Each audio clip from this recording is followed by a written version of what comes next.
This is the October 7th meeting of the Budget Task Force, and I'm going to read the preamble. In accordance with the requirements of the open meeting law, please be advised that this meeting is being recorded and will be able to be found on the Lunenburg Access YouTube channel after the meeting. To view remotely from a computer, please use the link below to join the public meeting webinar, or for a telephone, dial the toll-free number, and they're listed in the agenda. If you have not registered with Zoom, you will be asked for your name and email address.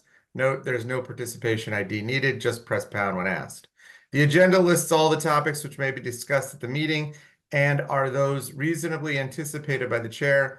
Votes may be taken as a result of these discussions. Not all items listed may in fact be discussed, and other items not listed may also be brought up for discussion to the extent permitted by the open meeting law. Okay. Well, just so everybody is aware, my understanding is that Evan, who is the FinCom representative, has resigned his position on FinCom and therefore is not here. I just want to say, like, that stinks. Evan was really, really helpful, and he was very civically minded. This is my own personal belief, but the way the open meeting law works in Massachusetts is so onerous that it makes it almost impossible to be a volunteer. And so every meeting lasts twice as long as it needs to, because essentially no one is allowed to do homework. And the homework that you can do, you can't share. So I don't know if that's the reason why, but for me, that's the thing that taxes the majority of my time, is the fact that we just can't do anything in anticipation of the meeting. It's a problem on every volunteer board in town. Like, it's just too much to ask people to donate their time, and sometimes I'm not sure why I do it, but it stinks that Evan's not here, so let's just get to it. So Tony, Yeah. Gene was the alternate for FinCom. Oh, do you want to invite him? Gene Russell, her, yeah. Oh yeah, So yeah. Sorry. she attended. I remember maybe one meeting. I don't know, but we should contact her to see if she's able to now step in. Who's the vice? I don't know. I'll send her an email right now. Okay, thanks. Who's the what? Who's the vice president or vice chair? Of FinCom? Yeah. Chris Menard. Oh, okay. So there's no one left. There's only They are down to 4 people. Oh, I thought it was okay. That's better than I thought. Well, if anyone is missing, they don't have a quorum. It's a 7-member. Yeah. Oh, that stinks. They have 0 point of failure now. Yeah.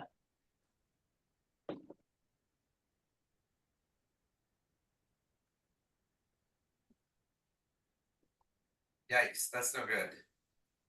No. So what happens if there's not enough people for FinCom?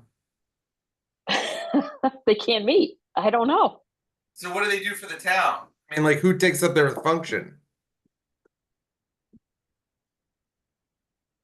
Town manager? We don't have a town manager. We have an interim town manager. Well, Wouldn't interim that town default manager. to the select board?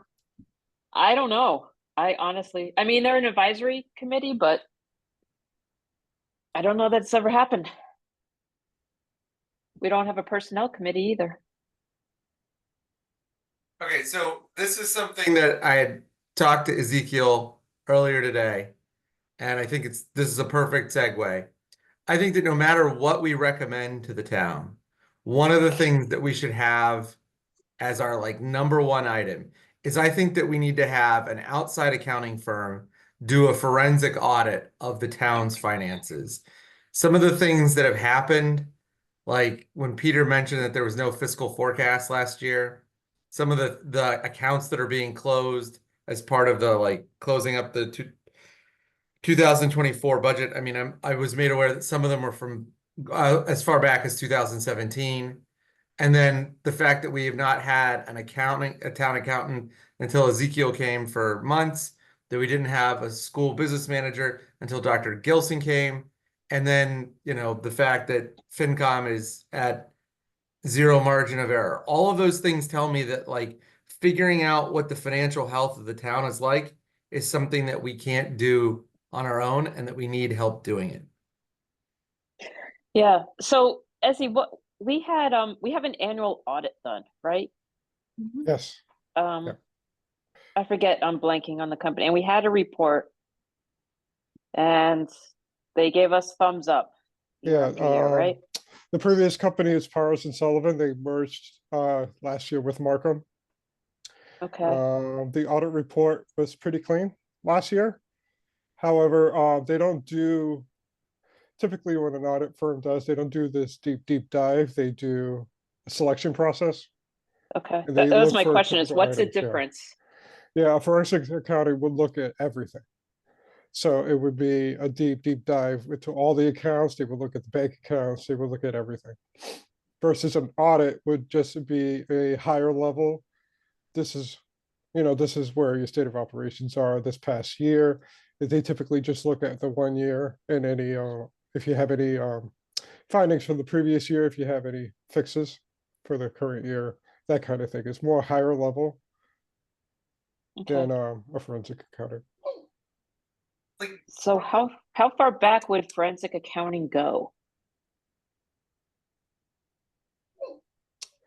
I would Like, what would the think default be? I would think they would start with similar to what we were doing with the DLS trends and compare that to what we have in our GL.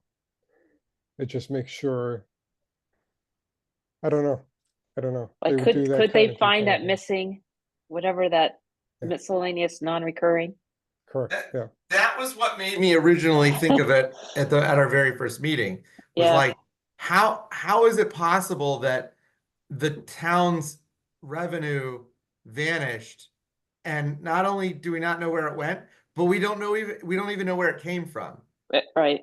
And so like if Right. we don't know where it came from or where it went, maybe we should still be getting it. And they could definitely figure that out. When I've used them in legal cases, they've usually been like task oriented, like figure out how much money was taken from this company to this shell company belonging to Mr. Defendant. And so they would basically go and figure that out and get to the bottom of it. The one thing that I when I did some poking around, most people that do accounting will not do municipal accounting. And so the specialization, the only people that I could find, I had a short list of people that could do the specialization for municipal accounting, but one of them collapsed or merged with Markham. It was Melanson Heath in Concord, New Hampshire, but they merged with Markham. So I don't know if that's a plus or a minus. The one thing that I think we've got to figure out is like, where are we at in terms of having a workable, repeatable set of spending priorities, and what would we need a town-wide to cover, like the difference between where we are and where we want to be for like an override, if we want to do an override. But if we don't know how much money we have coming in and we don't know how much money we have going out, except for, the day-to-day, I get this bill, I pay this bill. My concern is we'll never be able to have any sort of bigger projections. And when we did it on the school side, it was incredibly laborious. And I think that ultimately, it wasn't counterproductive, but we spent a lot of time doing things that really should have been done by other people, by accountants. And so, like the override for us worked, but it would have been easier and probably more insightful if we would have had somebody come to us and say, here's the financial health of your organization. We didn't have as many accounts payable as the town does, and so that's a little different. But I think that with the advent of the new investing rule and the stuff that we've uncovered looking at the numbers, it's just I feel like it's a necessary way to set the foundation for what we would ask for and what we would propose to other boards.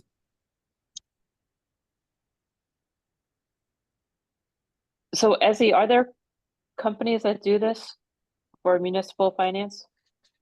I'd have to look, the example that Tony gave, I mean, Yeah. our auditors as well, they merged with Markham, I think. Markham may have a division that does this sort of thing as well. I've got But, Because yeah. this sounds like something that would have to go out to an RFP. Yeah. Even though there might just be one company who does it I know that there are multiple companies that do it. for municipal, especially in Massachusetts, because A lot of every the state's a little companies sort of different. hop around because there's not enough work Yeah. in any one state. So like I know that Markham, the one that merged Melanson Heath, I know they do them in a bunch of different states. So I had asked an accounting friend of mine to send me a list. So I have a list of like 3 or 4 names. And I could forward them. But I just think that like anything we do is going to be built on a house of sand unless we know what we have coming in, what we have going out. It's just it's too much. We've had too many, we've had not enough people minding the money and too many people asking for money over the last couple of years for us to do this. You know, like it's just, I mean, which one of you started first, Dr. Gilstener and Ezekiel? I did, Okay, like you've only been on the maybe job for about 2-3 how months, many yeah. months? About 2-3 Right? months, Like yeah. this is not a recipe for success.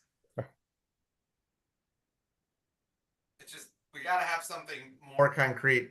And I don't You know, I don't think that the audit alone is sufficient because you know, like the audit would never have discovered what you discovered, Renee, which is there's this giant mysterious account that's gone and we have no idea where it was or what it was and where it went.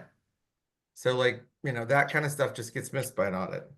And our whole investment strategy, we're not making as much money as we could or should be, No, even with the money we have. and nope. you know, I think CPA firms would offer this kind of service as well. Yeah. Like the mass CPAs, and then you know, the AAF CPAs is another. So what would we get back? What would be the output? Depends on what we're trying to get. So I think what Tony is trying to say, to get some sort of recommendation in place.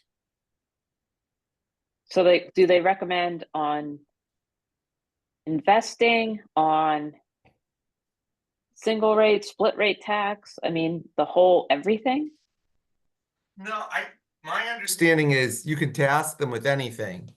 But what I think we should ask for is to try to figure out what our cash flow looks like now, what it looks like projected into the future, and then go from there. If we ask them for investing stuff, they're gonna be like, we don't want to give you that. We're just here to figure out what Yeah. your books are. Oh,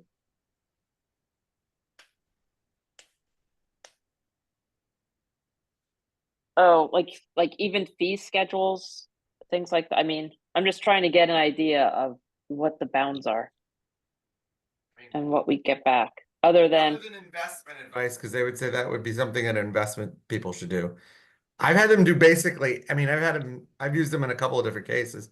And you just, you know, like if it's accounting related, you give them the task and they'll go find it. Like in the one case that I did, it was somebody who is alleged to have taken money from a US charity and then put it into various places in Pakistan.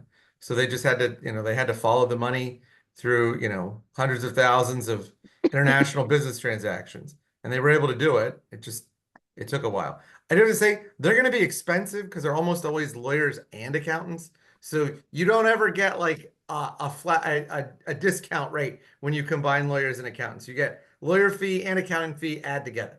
So they're not cheap, but I think that what they would give us would be a really good examination of what we've got coming in and what we got going out.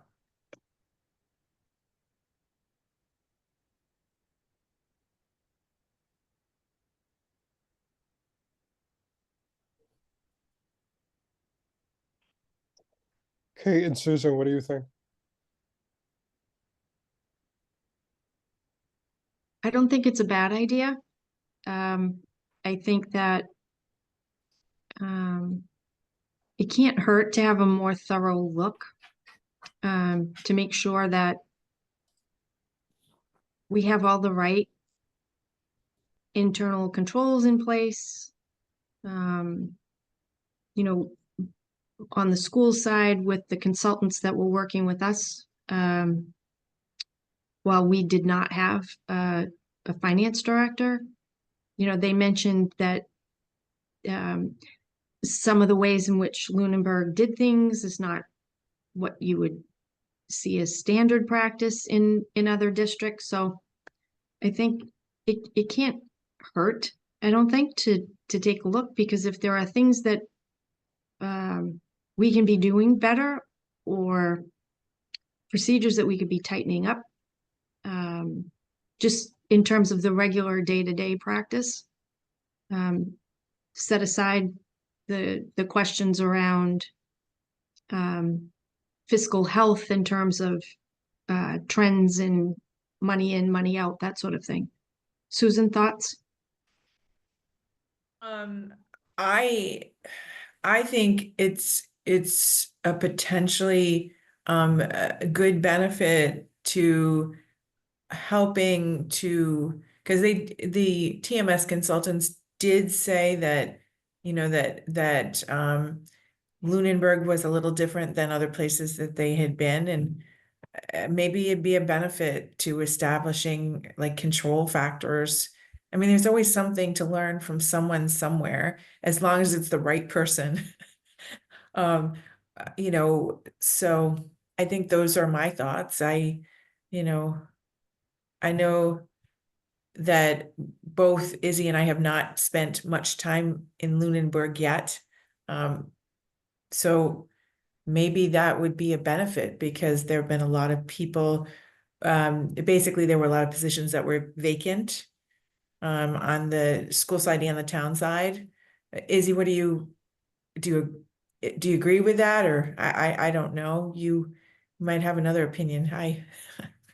Yeah, I'm thinking more along the lines of looking at our revenues and expenditures to see Yeah. if we're actually bringing enough revenue to support the town fiscally. Sure, yeah, Can we support the staff and pay them a living wage, Mhm. as opposed to what we're paying them now? Not saying they're not getting a living wage. That's just a bad term. But Right. do you know where I'm going? Yeah, It's just you know, there's been a lot of turnover, and you know, I think some of it's salary. yeah. And in the turnover processes that have been, you know, trying to be established, don't end up being established, they don't take root. Yeah. Yeah, So One of the do- examples that I can think of that made me think like, this doesn't sound right. And in talking to some of the people before the union meeting where they all spoke, I'm not sure, I'm not weighing in on this dispute. I'm just saying that one of the things that came to my attention was the delayed payment for overtime for the patrol officers. And like that is one of those things that like it seems like maybe it was like I don't know. I don't know why, I don't know if it happened or why it happened, but like the problem that you have there is that the wage claim statute of Massachusetts has a lot of teeth. And so you wouldn't want to delay those payments any longer than you have to under the law, because you'd incur trouble damages. And so like if we had a forensic accounting firm review the books and they said, look, you guys just had this automatic payment system set up that paid him, 3 weeks or 4 weeks because it was, an unusual payment. If you just change that to 2 weeks, you limit your liability on this wage claim entirely. And it's not a matter of money. You're not paying more money. You're just changing when you pay it so that it comports with the statute. And like, I can tell you, like, wage claims everywhere are dangerous for employers, but wage claims in Massachusetts, which has a very, very protective statute, are super dangerous. And if it's just like them saying to us, like, hey, you guys got to change when you pay these, it needs to be routinized, it needs to be paid within this number of days, and it's got to happen every single time. Because if you pay them 2 weeks from now or 3 weeks from now, it's still the same amount of money. It's just, whatever the magic number is in days, you'd hate to go over that date just because you have some, pre-existing accounting plan. And it's like, that's the kind of mistakes or errors, or, like, if it happened, that's the kind of stuff that a forensic accounting firm could come in and say, like, look, do not do this. And, it may be that I'm not sure if it's been fixed. I'm assuming it has, but it may be something that, like, it was just like the payment thing was set up before the statute time limits were changed, or, this was the way it was because, our accounting software only allowed us to do it ever so often. Like, whatever the answer is, it's, we have this accretion of processes in the town because of people and institutions, and having somebody outside come in and say, like, this sort of buildup of processes is understandable, but that's not the way the accounting principles and the law function. You should be doing it this way. I can't imagine a way in which it would hurt, especially given how many people have had their hands on books and how often we have not had somebody in charge recently. So as you went, do you think, as they evaluate, the cost to pay employees, that they project out for growth? Is it also a forward-looking, or just purely the here and now, and maybe a little bit into the past?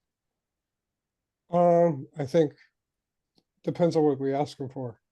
I mean, if we ask for a projection, that would be built into, I would assume, the RFP. Yeah, I guess that's, the scope of the Yeah. RFP, I think it has to be a group that has municipal experience, and ideally Mhm. other municipalities that, maybe comparable to Lunenburg, that the kind of things that we've been doing, but they could do it more, they could do it better. At least that would be the hope. I want to make sure, because I don't know, do you have a ballpark of how much it would cost? I want to make sure we get the value for I want something to come out of it that will be valuable and can be worth the money that we would invest in this.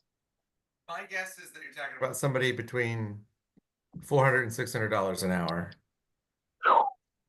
I'm just gonna tell you guys, like, all of the legal fees and all the accounting fees have gone up considerably. Like, it's just the nature of the beast. So finding a firm that can do it, if somebody would be willing to do it for a flat fee, I'd be shocked. But if they aren't, ask them. The other thing is, you can institute some ways to keep controls over things by having, like, a milestone method instead of, or like a check-in. But I do think it's not going to be cheap. But the thing that it will give us is it will give us certainty and clarity. And when, if we're approaching a point where we have to ask taxpayers to pay more money, it only makes sense to do that if we're sure that we have turned over every stone. And, like, the budget task force process has done that to a certain degree, but because none of us, except for Ezekiel, are accountants, our ability to really dig into the numbers is not. Dr. Kilson, are you an accountant? I thought you got your PhD in engineering. No, my PhD is in cognition and instruction. Okay. It's how people think and how people learn. Okay. So, yeah, so I can troubleshoot mostly anything, but it's not in accounting. So there's only one accountant here.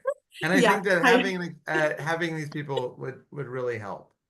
So So that, I'll just throw out there another thought. It's not just the turnover in key finance positions, in town and on the school side over the last year. I think things were complicated as well, by the upgrade in the Munis platform. So.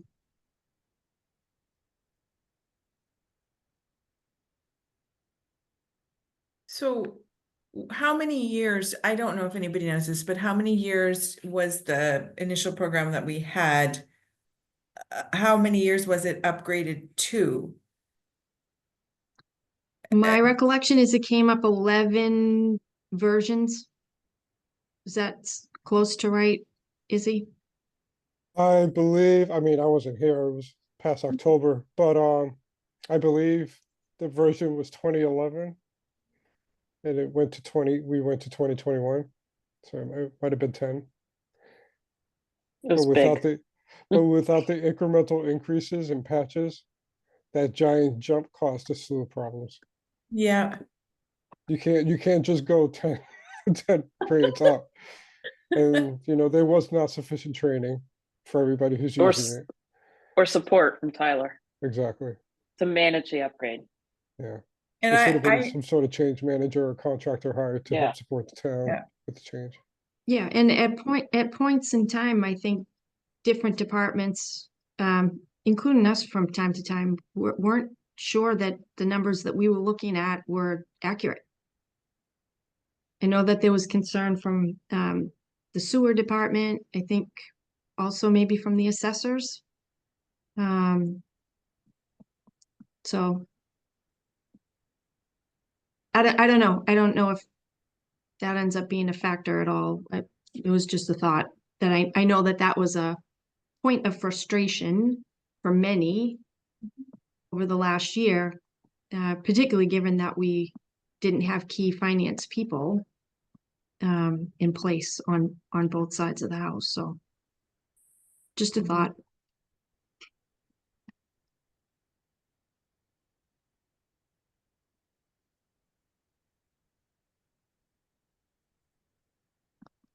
so Yeah, the price tag scares me, Tony. it's a lot. It's just a lot of money. I mean, whenever you have whenever you have experts that do this for a living, I mean, part of it is because they know that they have a set of skills that people only access when they really, really need them. They're gonna charge a lot of money. Here's a question. Is it possible that when we do the audit for FY24, because the one that was just done was for FY23, could we expand what we're asking them to look at as part of that audit? It may cost us more money, but maybe not quite as much as a forensics audit or review.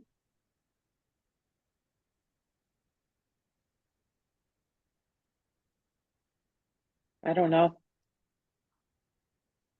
I don't know either, because when I'm using a forensic auditor at work, it's because I need to know that it's gonna get past the Dalbert standard for experts, which has like criteria. So I need to make sure I overshoot that in order to guarantee the admissibility of the information. Mhm. If we don't need that level of precision, we might be able to get by with something less thorough than a true forensic audit. I don't know. I Well, don't know enough about auditing or accounting to say one way or the other. I would think we'd have to go in with some very specific questions and the return, the scope of work and what the expected output is. I think it would have to be very, very clear, very specific to keep the cost under control. And it's hard because we don't know what would turn up, if it would be valuable or just would be actionable in any way. There's no way of knowing. You don't want to just Other have than data peace just of to mind. have data, yeah. But I do think that I would not discount the peace of mind thing, especially if we have to go to an override or something else. Because in the worst case scenario, it turns up nothing. And we know for a fact what our baseline is in terms of our financial health. And we can say, like, look, we've tried all these things, we've made all these proposals, it's not going to be enough. And we're certain it's not going to be enough because we have this report to rely on to create a picture of the town's financial health. So, like, I do think that from an optics perspective, if we do have to propose increasing taxes or an override, it is a both a gesture and a procedural protection for taxpayers. Like, we're not just doing this willy-nilly. So what timeline do you have in mind? I mean, you can make the timeline as short as you want. It's just, like, depending on the scope, if we can have it, in like 2 months, 3 months, like, get it done. The RFP process alone would be a month, wouldn't it? I mean, Dr. Gilson did a quick turnaround on RFP recently. I posted it for 3 weeks. And on the central register. So like once you get it up, you have to let it post for at least 2 weeks is the minimum.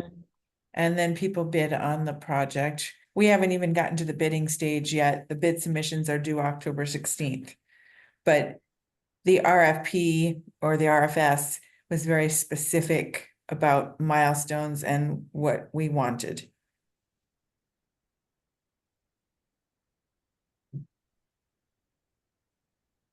I mean, one of the things that we could do is we could just say, go find the answer to these questions that the people on the budget task force haven't been able to figure out. Like, where'd that money go from wait a second, miscellaneous non-recurring revenue, which is, as you've pointed out, Renee, many times, the most generic descriptor ever. And it could be a total red herring.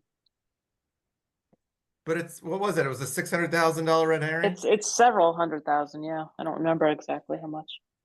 That's a very fancy red herring. We should know where it went.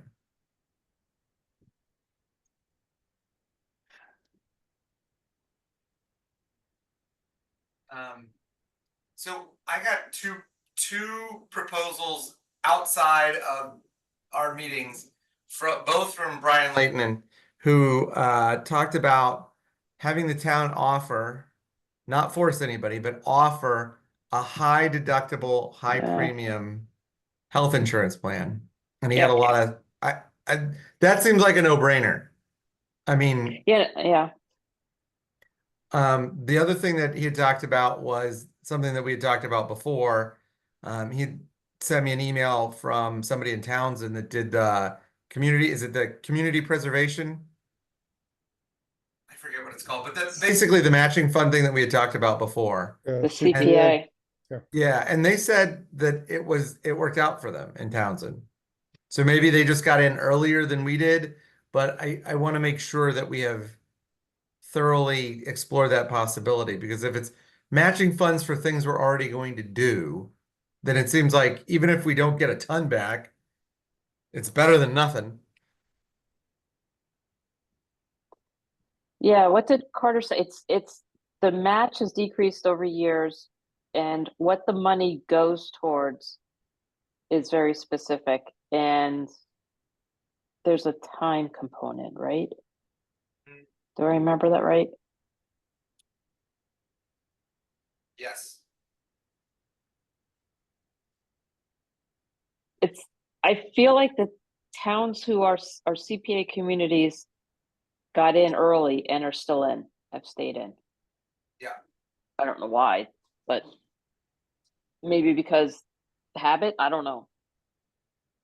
But they got in when the program was good. The other thing that I thought about when I was reading the email from the gentleman from Townsend is it seems like, This may be a cynical view of the law, but it seems like if you are a creative person, you can make your town hall renovation comport with the requirements of the CPA. And so I'd like to know from people that have done this or people that know about it, would we be able to use CPA funds for the Ritter Building, for the Brooks House, and for Town Hall? And if it means that we have to preserve, certain things, figure out whether or not those things are like deal breakers. Because like if it's like, oh, you need to preserve the front facade of the Ritter Building, I don't know. I know that there's been a lot of fights over the windows at the Ritter Building. But like if the terms seem restrictive, but you can actually use it in creative ways, then what would it hurt to incorporate those things as ways to help pay for these renovations? I just don't know enough about the law to figure out the application process. It's a 1.5% tax, right? Yes. That was my memory. Yeah, that's what I don't know if that's locked in, but that's the number I've seen. Because I was wondering if it could go towards Marshall Park.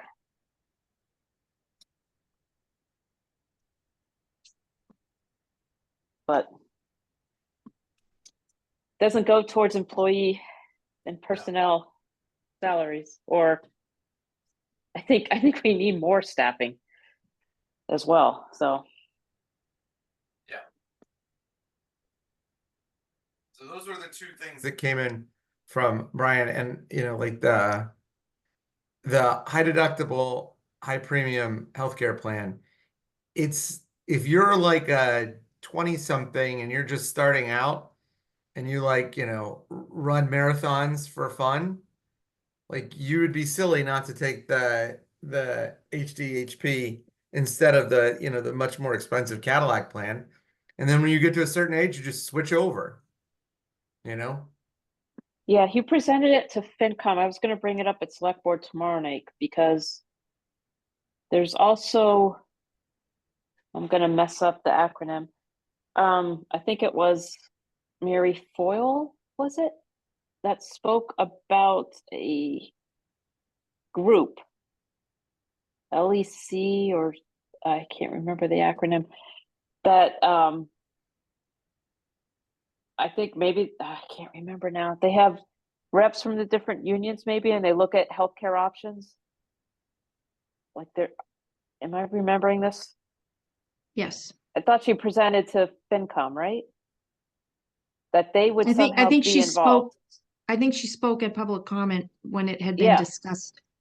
Yeah, like a follow-up after Brian, like the next meeting. Okay, all right, good.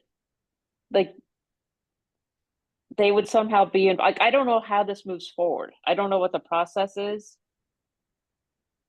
How this option comes to life. I just don't know the process. And I would think Carter would know. Or maybe Mary Foyle would know. And maybe she said it and I just can't remember. So can somebody explain to me how this would work?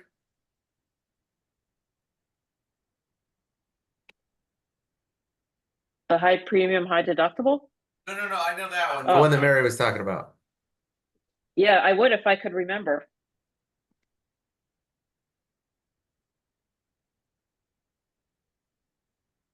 So as I understand it, all the unions have a rep that sit on this committee. And this committee is the one that makes decisions, I believe, around what the town offerings would include. Or I at think- least recommend and it carries a lot of weight, right? Because the town negotiates, I assume, with the provider, right? Because that's how it works at my job. They shop around and see who has the best options and whatnot.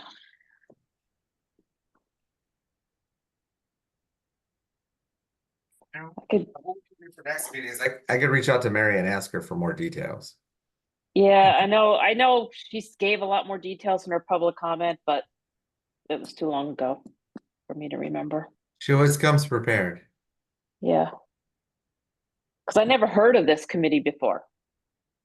And is it And I one that think- exists already? Mm-hmm. And I think people on FinCom weren't aware of it either. Correct. So I was gonna bring that up at tomorrow's select board meeting when I give my school committee report. An action item for Carter to follow up on.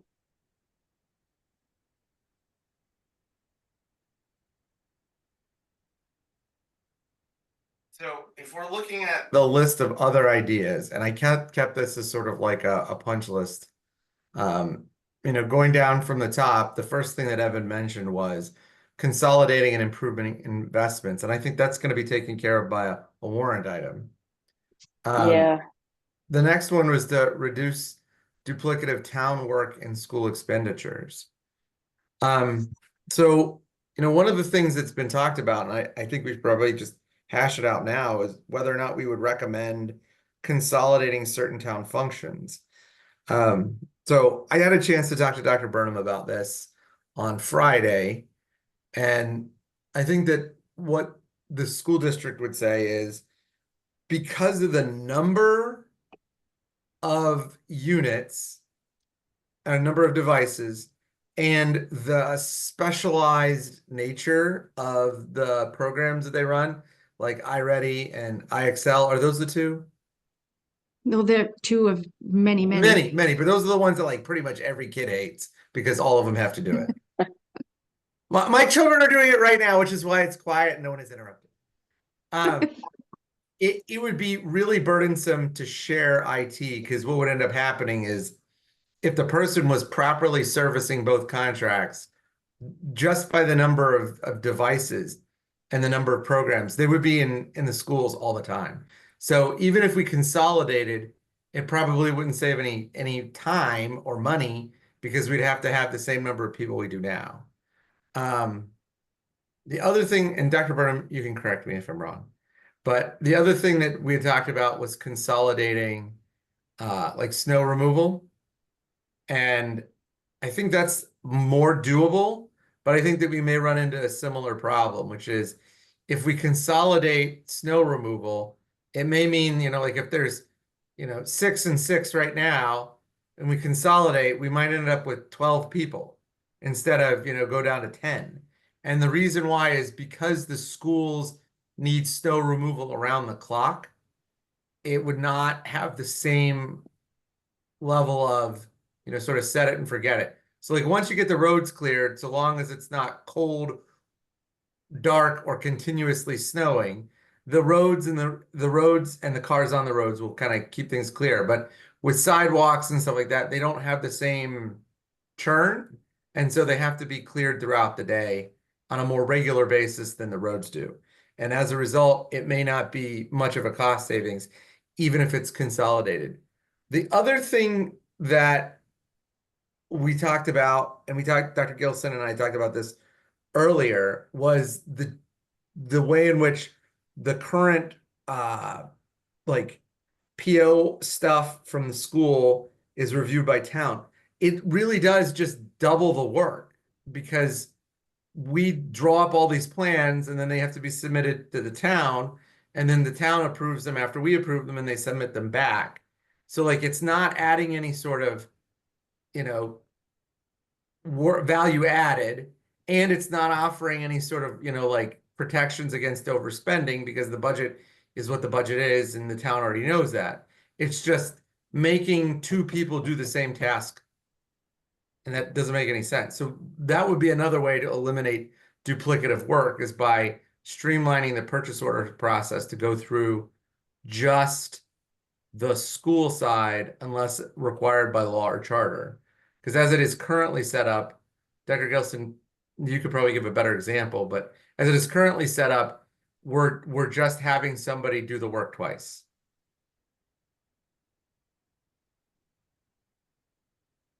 Currently, town manager has to approve all PO purchase orders. regardless where they come from. So it's like, like they'll come into Dr. Burnham's office or Susan's office, she will approve them, and then they send them out to the town will approve them, then they send back the approval, and then the purchase gets made. And it's like, if we have, Dr. Gilson, a town employee, doing the approval, it doesn't make sense to do the work twice.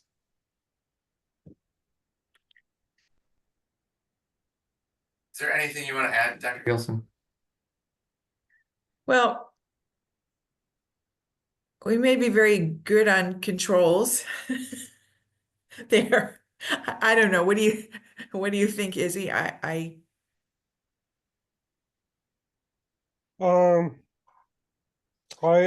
had spoken with someone else previously. I think the whole process needs to be revamped. It's outdated, it's ancient, and it's not Yeah. it doesn't make good use of anybody's time, Yeah. to be honest.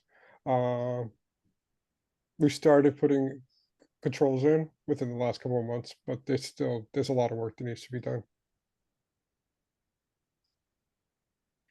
There is a lot of work and not enough people to do the work. Exactly. Everybody's Yeah, on the 'cause task. yeah. You and because- I are working around the clock, essentially. Yeah. Yes. Yeah. So we And need a change literally. in, Around the clock. Oh, I'm Yeah. not kidding. As- No, as- I know that. Yeah. Yeah, I'm vouching for the fact that you are, because I know Susan is too, and she's working with you. so it sounds like these are, policy and procedure changes to make us more efficient. Which if it's a policy change, that's a different mechanism, that's gonna take time. Well, it's not What I'm really wondering policy, about- it's more procedure. Sorry to cut you off. Yeah. Oh, no, it's- is it governed by, because I know like there's Yeah. this 100-page financial policy that we're supposed to be looking at. Yeah. Is it part of that? Well, typically, the policy would state, the thresholds for purchase orders, the Mhm. thresholds for RFP, but the procedure behind that, it's written separately to get to Okay. that. Yeah. I didn't mean to cut you off, sorry. No, that's fine. I'm just thinking with respect to some of the services, I was wondering if it's not a if we can't reduce personnel or somehow, I don't want to say consolidate people, but if there was a way to get better pricing by negotiating contracts together on things like mowing the lawn, if we contract out some snow and ice removal, on the IT side, even on phone, like who's our internet provider? Do we have the same provider for school and town? And there's different parts of IT. There's desktop support, there's the equipment side, there's database and security.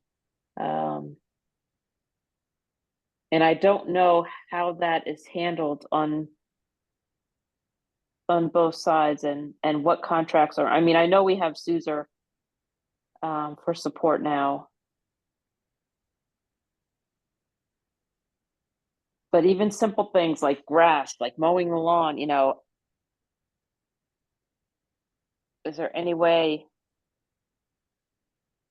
that we can, negotiate a better deal if we're outsourcing any of these services, or should we be outsourcing services if we're not?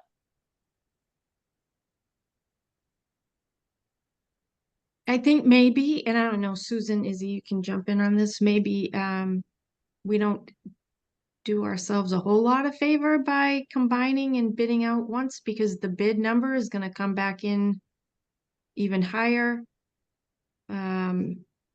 In terms of procurement regulations and whatnot. I don't know. Maybe that's not an issue. Just a thought relative to IT.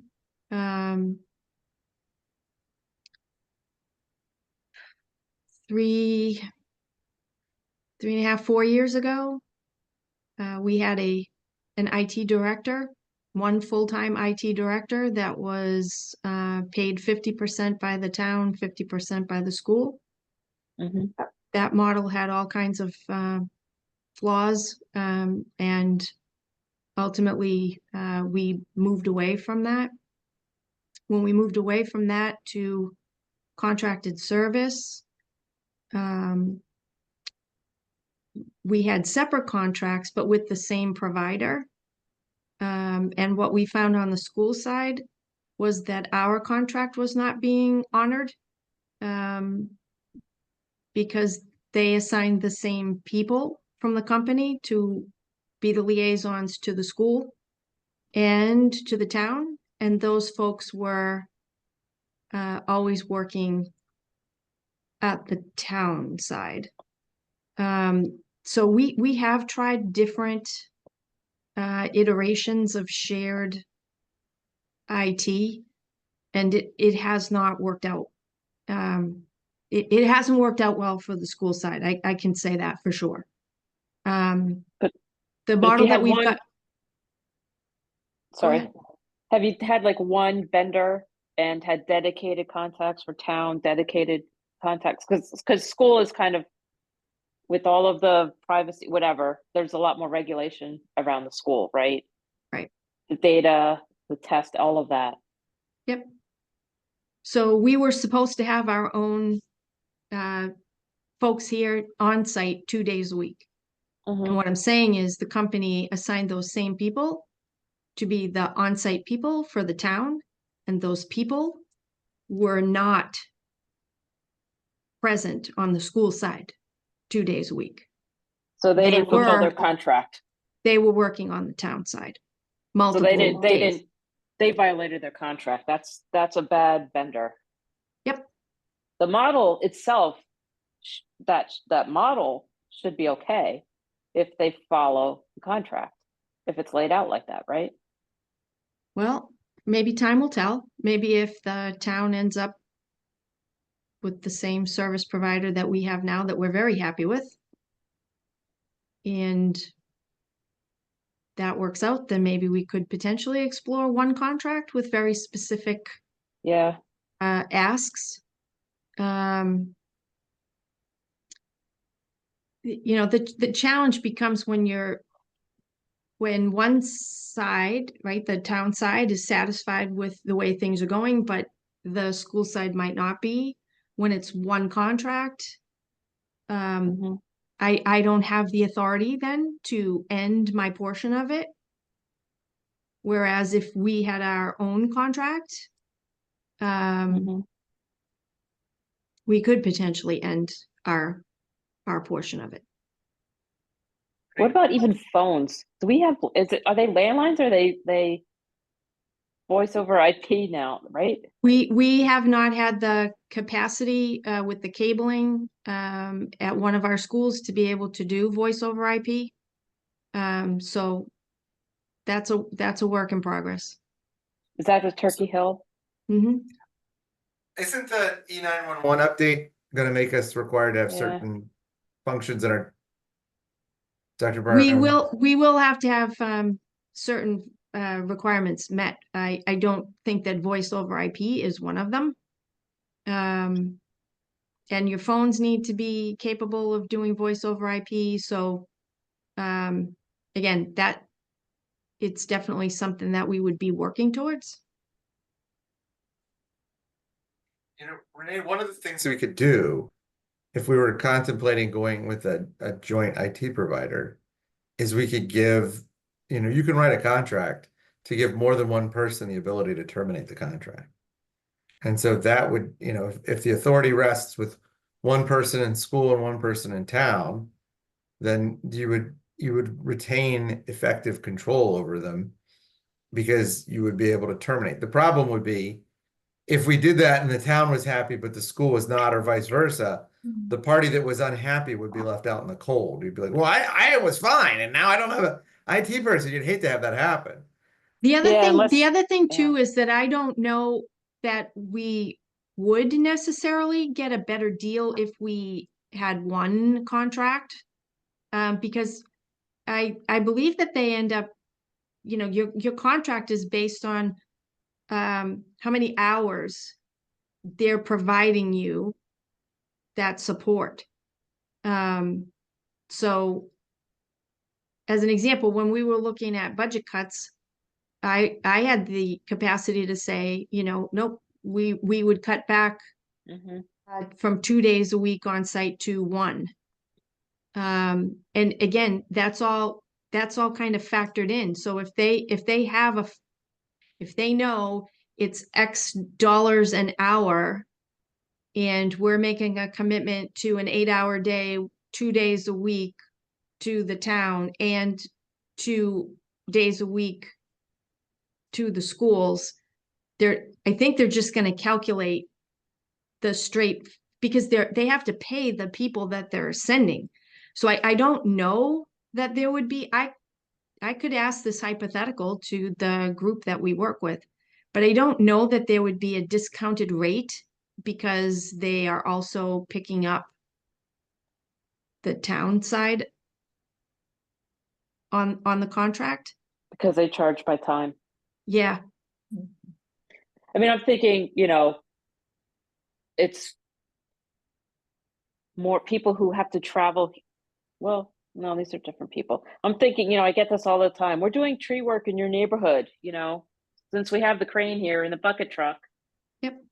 They can, you know, you can Yeah, get. well, if they were saying that there are 2 people on site during the week for the school side, and there are 2 people on site during the week for the town, potentially they're sending the same people Monday, Wednesday here, and Tuesday, Thursday to the town to do the work, or they're sending people on the different- same day, yeah. but they're sending multiple people, right? Yeah.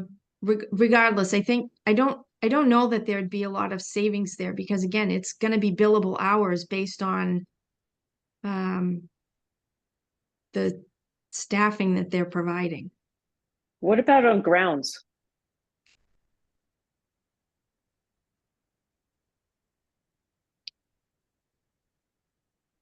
Um, I don't know that you'd be getting any more efficiency. I don't know that you'd be getting any equipment savings. The one thing that I would say is, as we look at grounds, didn't we try this before? As I've learned about like the history of the towns, wasn't the director of facilities one person for the So- town and school? Once upon a time, yes, there was one person who was the facility director for the whole town, in all departments, including the school department. Relative to maintenance of our grounds, and could somebody else take that? Again, if you're looking for savings, then you're going to get that savings by not needing to have as many people or not needing as much equipment. So let's say we were able to sell off our equipment and let go our staff, and turn it over to the DPW. They have the same amount of equipment and the same amount of staff, but they just picked up a whole lot more area to cover. You know, so it's mowing, it's leaf pickup, it's you know, after a windstorm, trees down, that kind of a thing. The campus would have to be cleaned up after an event like that. How much of it is contracted out to landscaping companies? It's just the playing fields. It's just the playing fields. Are Our contracted maintenance, out? yep. Okay. And that's because they have to maintain those fields at a certain requirement.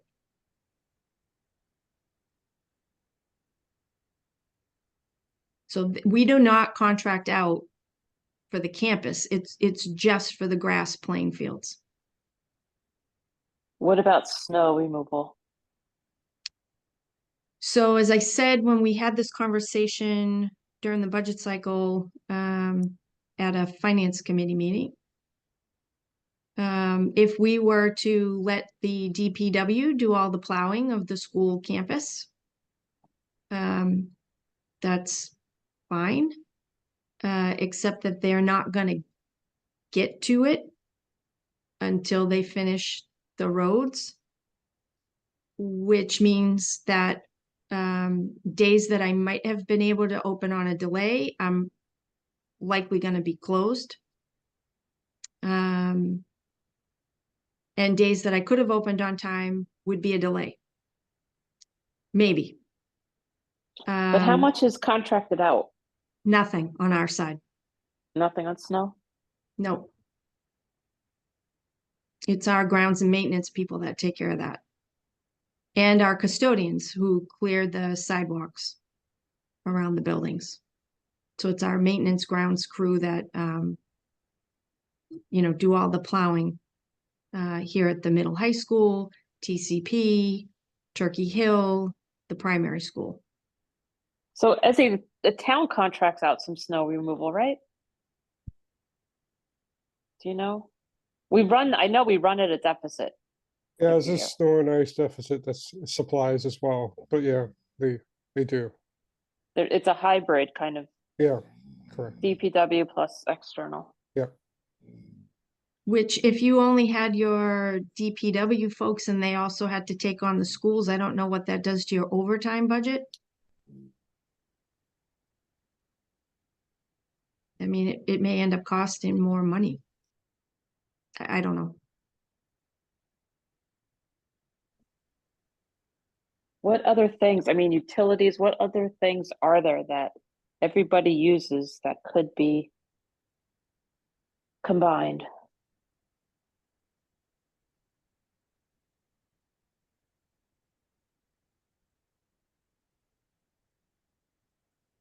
Other services. I mean, who does vehicle maintenance? Or is vehicle maintenance done by, the town on behalf of both the school and the town? Or is it done separately? I think that there have been times that our vehicles have gone over to DPW. I know that there are other times that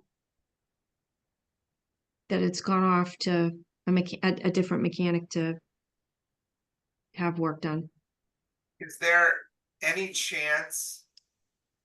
This is like the craziest thing to suggest, but is there any chance that we could ever have Lunenburg owned buses?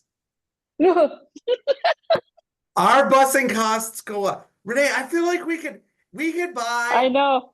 buses. Like every year we're spending as much as a bus costs. If we And just the did drivers, that you for have to 11 find the years, we'd be- drivers too. Yep. Yeah. So you would have to provide training for the drivers. You'd have to hire the drivers. And can I just mention that Insurance. we have a really difficult time finding custodians, nurses, speech language pathologists. We will have a difficult time finding drivers. And when you're the driver or you own the bus company, you also know how to drive the bus. I do not know how to drive the bus. I really do not wish to learn to drive the bus. So I can't fill in and be the bus driver when we have somebody out and I can't find subs to drive the bus. Because I can tell you that through COVID and even post-COVID, there are multiple owners of D-Bus, plus the office manager. They were all driving buses, all of them. So Susan and I, we don't know how to drive the bus. I wanna learn how to drive a bus, just for the record. I love a big So, giant steering wheel. If you wanted to buy the buses, keep in mind that that's a turnover of vehicles to keep them new enough that you don't have a lot of safety maintenance repair to do and have broken down buses. At one point in the contract, we had asked for D-bus, nothing older than 5 years, so that they would be reliable out on the bus routes. We would have to have a mechanic. You would have insurance costs, you would have maintenance costs, oil, tires, Fuel. registrations. This is a Inspection. very costly endeavor. And then on top of that, you will need to hire another person or two at central office to manage just that. I think So- Fitchburg owns their buses, I think they right? do. Tony, how's your bill doing? All I know is that John was working on getting it introduced. I think the chance that that bill gets passed into law is basically zero. It would require them to engage in competitive bidding, and I don't think that's anybody's desire from the bus company perspective. They basically have territorialized all of Massachusetts. I think the hope is it slides in, nobody notices that little. Yeah. What about if we asked Fitchburg, if we gave the money to Fitchburg and like use their They bus would need to have more buses. but if we paid them what we're paying D-Bus? I don't know, because I don't know that they'd be able to purchase the buses and hire that many more drivers. And then, we could rework our entire school day schedule so that we were in earlier than Fitchburg or in much later than Fitchburg so that they could use the same buses and the same drivers. I'm not sure that that's something that would go over really well in town, that if we said, okay, well, Turkey Hill and primary school could start at 9:30 or 9:45 and our high school could start at 7 a.m. I don't know that they could provide the service in a more cost-effective way. I can ask. But like, even if they can't provide it in a more cost-effective way right now, with the year-over-year increase that D-Bus is charging us, I think at some point we go to them and say, look, you have these buses and they're sitting idle for all but like 3 hours a day. Would you be willing, if we paid you $1 million a year, which is basically what our bus contract is, would you be willing to run these bus routes for us? And maybe we change the timing of school days, but it's an alternative to being held hostage by one company. Right? Like To be a hostage for a different company. That's fine. But at least we have two people that can hold us hostage. And if you have two people that can hold us hostage, then they get in a bidding war. Well, the thing is, though, that they would not bid on this. Right? We would have to ask. Right. But we would just be able to say to D-Bus, if you want us to come back, you got to beat. Yeah, you got to beat this other price. So, Because Dr. Burnham. I've been on Yep. 4 years, and they've raised the cost of busing every year, and the total, what was from the 2021 school year to now? I think it's like $120,000. Does that sound right, Dr. Burnham? From the first year of the contract? No. So I joined in 2021. I thought it was like 700, and now it's almost $1 million. So maybe a little more than 120. But it's going up at a rate that is not sustainable. Well, the other thing that you have to consider too is that D-Bus also does our athletics programs. And I don't know that Fitchburg could do that either. Yeah, we might have to find an alternative for that because we don't have to, by law, provide busing for athletics. Correct? Is that correct? By law. No. Yeah, so like if it's between a $200,000 increase every 4 years, or, you know, saving some money by introducing another source. I don't know. I just don't know how to stop the busing problem because by law we have to provide busing. And because everybody in Massachusetts by law has to provide busing, the bus companies know that they have a captured market.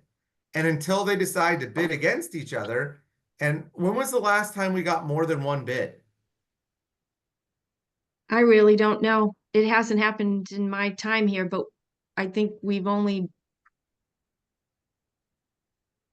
I think there were only 2 contract cycles while I was here.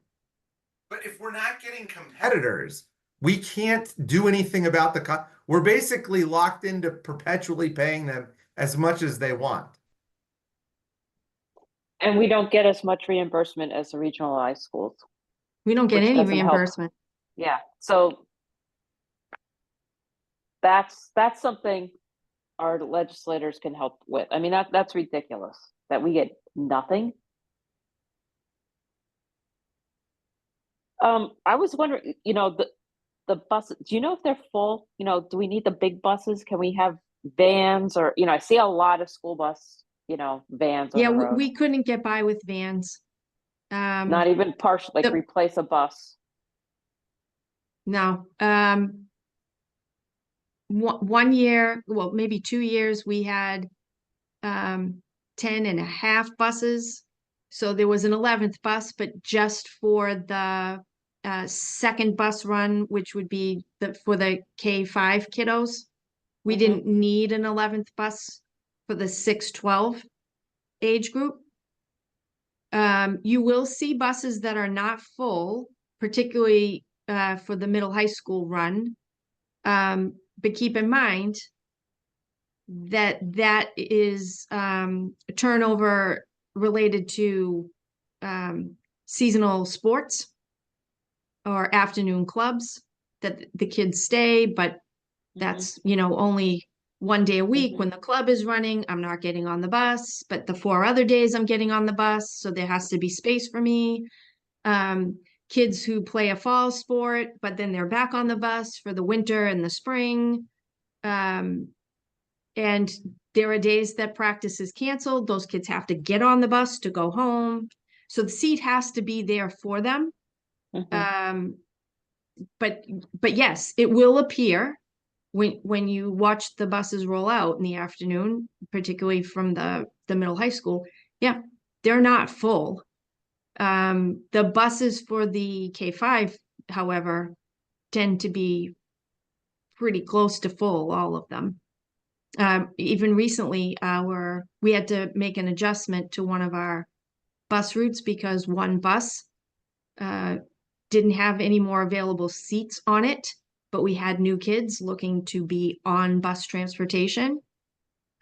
So they had to reroute a bus that was a nearby route that had available seats on it to swing by and add a bus stop so that some of the kids at that bus stop were reassigned to a different bus number. But honestly, our buses are full for the most part for our K-5 level. And we need them all for the middle high school, depending on any given day, where the kids have practice, a game, a club. It's rained out, they got to go home.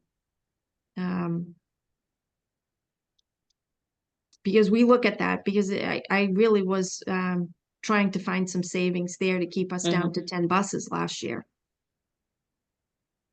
So, Dr. Burnham, just as a thought experiment, not Yeah. that we would ever do this, but You're not going to make me be a bus driver? I would love to be a bus driver. Those big giant steering wheels seem so appealing. I will tell you that one of the hardest jobs attached to education is being a bus driver. Yeah. You're both navigating traffic with 44 children and mediating disputes. Yeah. Having driven on long family vacations, I could only imagine. So what would it look like if we change the start and stop times to the school day for all 4 schools in order to basically pay Fitchburg to do a second shift? Well, I can ask them what their shift is and whether or not they would be able to. But But, keep like, in I mind mean- too, that if our elementaries are letting out late, and if they're counting on their own buses to move kids to competitions after school, I don't know how late truly that we would be able to get service from them for the K5 level. I can ask. You know, I just don't know that the time that we would have to shift our school opening and dismissal to would be very palatable, The teachers and parents. right? Yeah. Because if we change the day, we also And have to negotiate athletics. the contract with the Yes, teachers. yes, Yeah. yes. But like, one of the things I noticed when I started doing work for teachers unions in New Hampshire was like, everybody is like at work at 6 o'clock and you're like, what are you guys doing? This is ridiculous. So, you know, it's There's only a kinda few crazy. that are here at 6 o'clock. Yeah, but it is super early. Like, when does the high school starts at what? Like 8 The o'clock, high school, 7 o'clock? the high school starts just before 8. Yep. So like, no one at my job is starting before 9 o'clock. Like, the judges don't take Can the I bench work for until you? 10. What? Can I work at your job? Yeah, no one, literally, the judges, you check in at your court at 9 o'clock, the judges don't take the bench until 10. And it's like, okay. Oh, So, you know, like, if you could bump it forward an hour and get Fitchburg to give us a decent price, at least it would be an alternative to D-Bus. And maybe we don't do it. Maybe we just use it as leverage to negotiate a cheaper contract.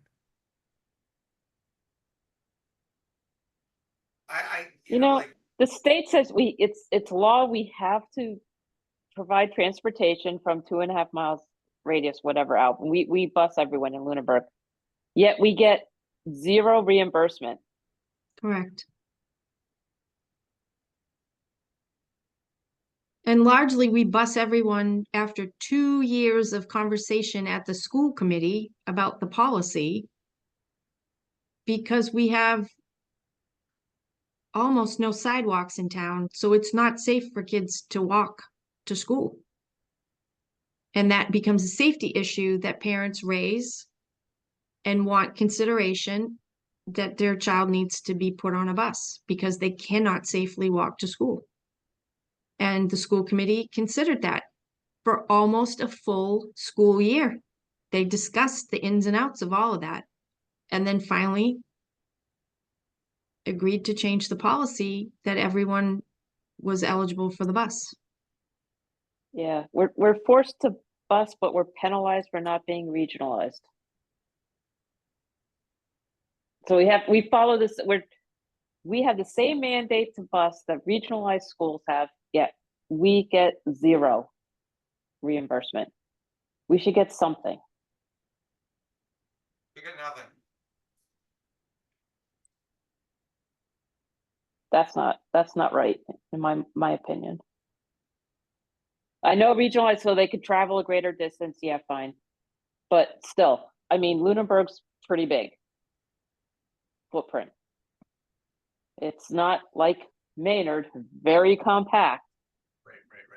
where you could walk from anywhere in Maynard. I mean, distance wise. You can't do that in Lunenburg. No. I mean, I think the reimbursement, if I was doing this in a way that was fair, would be based on the total number of miles your buses drive, Yes. as opposed to your status as regional or non-regional. Yes. Like, it doesn't matter. You know, like, the taxpayers don't care. They're still getting taxed. So I think the school committee should petition our legislators to get us I some think reimbursement. Did we not, when they had the joint meeting, this was one of the things that I know that Mandy Gilman brought up with them, was the difference between regional and non-regionalized schools for things like busing and reimbursements for busing, as well as what was the other thing, the circuit breaker? She talked to them about that. So they have petitioned the legislature and talked to them about it. I think that the problem is that It's not a priority. Right, well, the That's the solutions problem. are far away, but the price increases are every single year. Because they know we have a legal obligation and they know we have no Yeah. alternative. Okay. I'm like half tempted to start my own busing company and come in $10 less. Just to be like, I quit school committee, I quit my job, I'm just running a bus company, and I'm gonna underbid every single bus company in the state of Massachusetts by $10. Just see what happens. But will Because you it's- drive a bus? That's the already said question. I would drive the bus. I would get my CDL. I'd be really good with air brakes. I could parallel park it. All my buses were standard when I was going to school. Oh yeah, none of these are standard. Yeah, I looked at that was bus a- prices in lead up to this meeting because I was like, what if we just bought our own buses? And you know, as you would imagine, they're exceptionally expensive. But you know, you can get a standard gas or diesel for like $700,000 new or $500,000 used. And we'd only have to buy 11 of them. 11 and 11 drivers. And then the gas, Oh. the oil, tire replacement, Insurance. insurance. They have grants for electric buses. I noticed that they do, but the problem is the electric buses are like $3 million. Yes. And They they're are plugged way into more Unitil. expensive. Yeah. Are there That's any right. other- We'd have to install a charging station for 11 buses. I would love a charging station at this school, by the way. Pretty good deal. Could Me we and get Julia- revenue through charging stations? I looked at the charging station, setting up a charging station, and while they originally had a program where you could, you know, essentially get money from the charging, all of the charging stations through Tesla now, you get nothing. You just provide the land, they'll provide the charger, they do all of the maintenance, all of the upkeep and everything. And what you're getting is foot traffic, and what they get is, you know, 13 cents a kilowatt hour. So it used to be a little different when they first started, but there's no value in that. Is there anything else we wanted to talk about for duplicative work in town and school expenditures, or things that we could do together that would, you know, potentially reduce costs? All right, so looking at the other stuff on the list, Renee, you had talked about increasing the townside Medicaid reimbursements. That was something that you had mentioned when you had presented, when you did your PowerPoint. Oh, yeah, we don't get as much as the comparable towns. Yes. I don't know how that works. Yeah, I don't either, but that would be something that a forensic accounting firm could say, here's how it works, this is what you need to do, and this is why you guys are lower than everybody else. We had also talked about increasing townside fees. I think that like in general, Increasing? increasing townside fees, that was the other thing you'd mentioned. We Like, increased them quite a bit over the last 4 years. what was the one that there was one specifically that you mentioned that seemed like unusually low. Oh, there were fees that we should have been charging, but we did not charge, like dog licenses and stuff like that. We charge those. I don't know. Hold on. There's a lot of fees categories in local revenue. Still have this open from last week.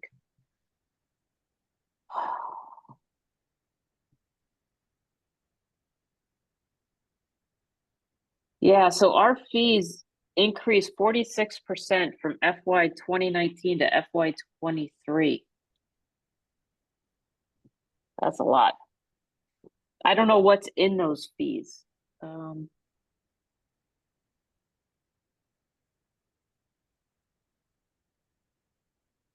Because licenses and permits are a different category. There's a separate category that's just called fees in DLS.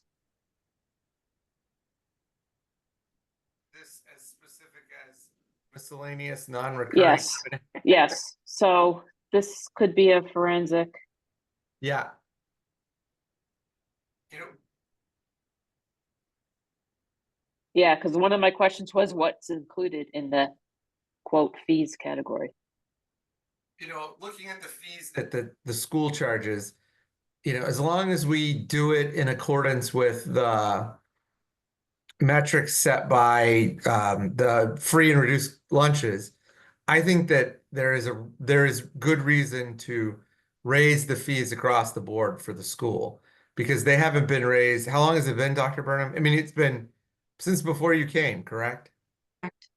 So, like you can't expect it to stay low forever. And, one of Peter's big concerns, which I strongly and passionately support, is making sure that fees are not a barrier to entry.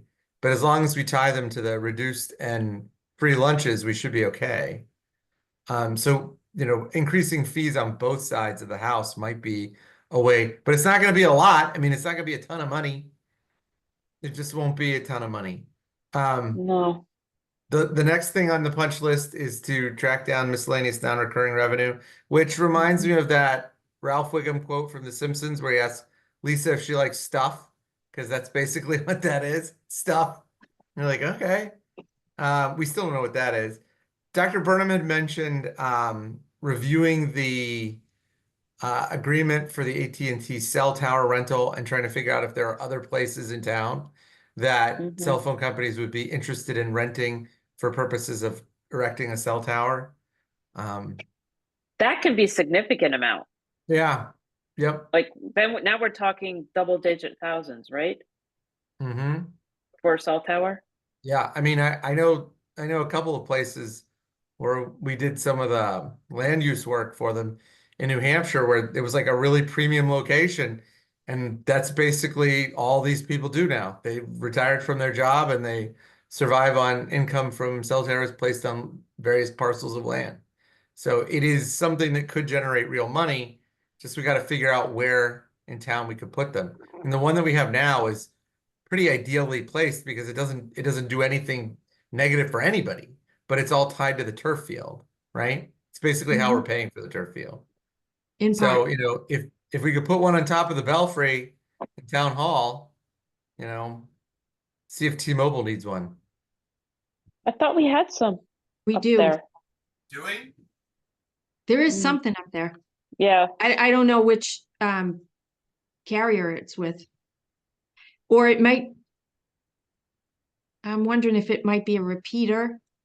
there's something for public safety that's up there. Yeah, it might be Their a repeater communication. that helps amplify the radio message across distance.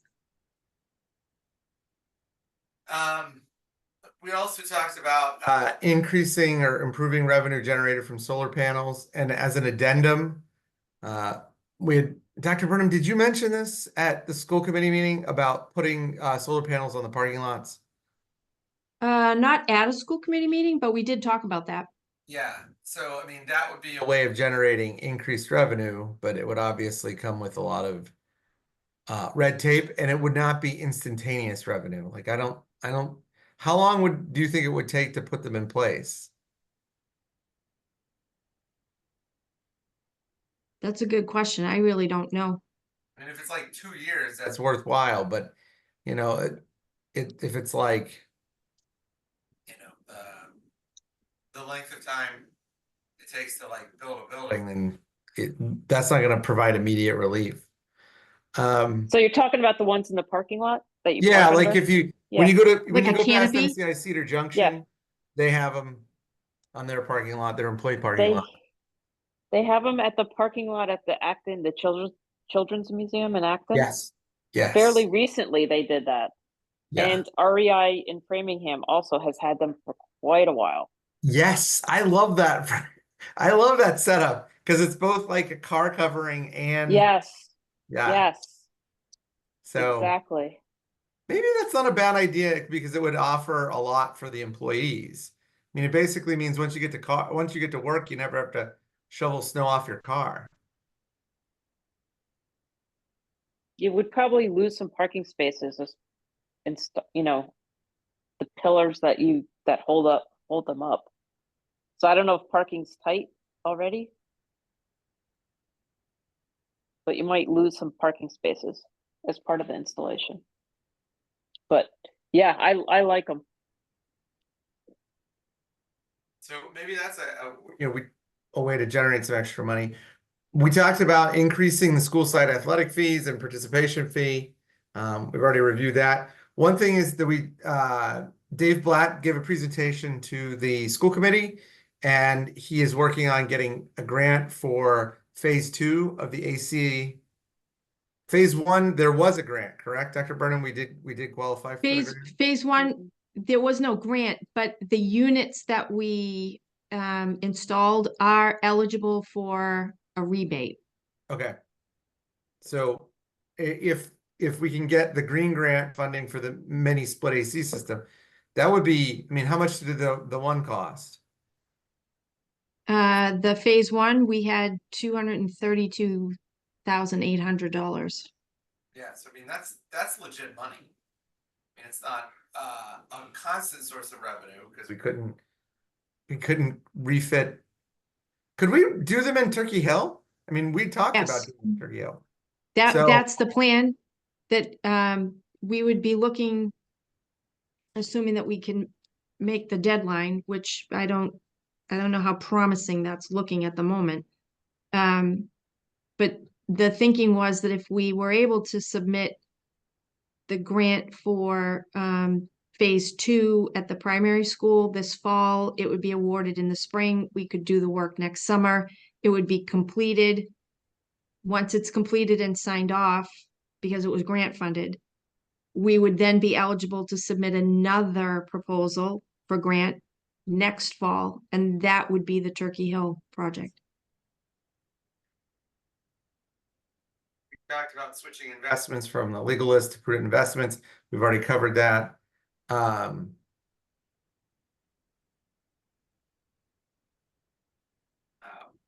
had mentioned, and we discussed this at the last school committee meeting, about as a way to make budgets more predictable and get them in earlier, to shift the healthcare line out of the school budget into something that's just a line for the entire town.